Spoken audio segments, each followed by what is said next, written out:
Well, investors are gearing up for a host of major economic developments in Europe this week, including a possible rate cut by the Bank of England.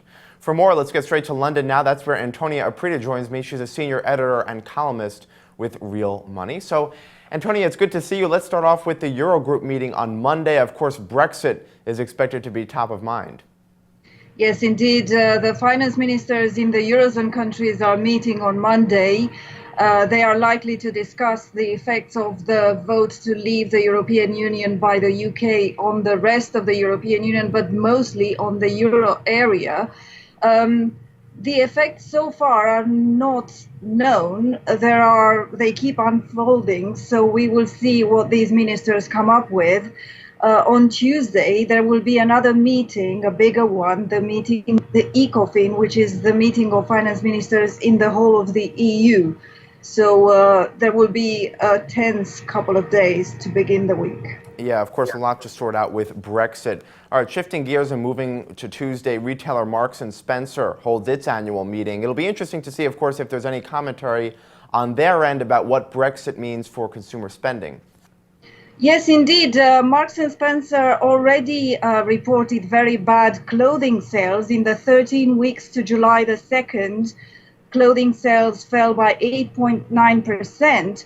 Now, this includes a little bit of the period after the vote, but not a lot. So they were already on a downtrend, and this knock to consumer confidence cannot be good for them. We also had a report today, a survey by GfK of consumer confidence following the Brexit vote, and that fell to a two-decade low. So we will be watching that Marks & Spencer meeting for any comments on how they plan to deal with that. Yeah, and moving to Thursday, of course, this is the big one, the Bank of England's policy meeting. And obviously, it's been a rough few weeks for Bank of England Governor Mark Carney, who many expect will announce a rate cut at this meeting. Is that right? Yes, indeed. He already hinted at a rate cut in a speech after the referendum. Many analysts expect that the bank's rate will go down to 0.25% from 0.5 or even down to zero. However, that is a very difficult decision for the Bank of England because the pound has already depreciated by more than 10% versus the dollar. That is bound to flare up inflation.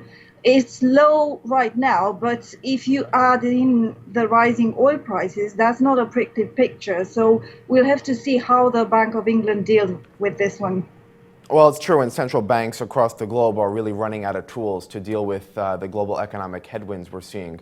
All right, Antonia Aprita from Real Money in London, thank you so much for joining us. Thank you. I'm Scott Gam, and you're watching The Street.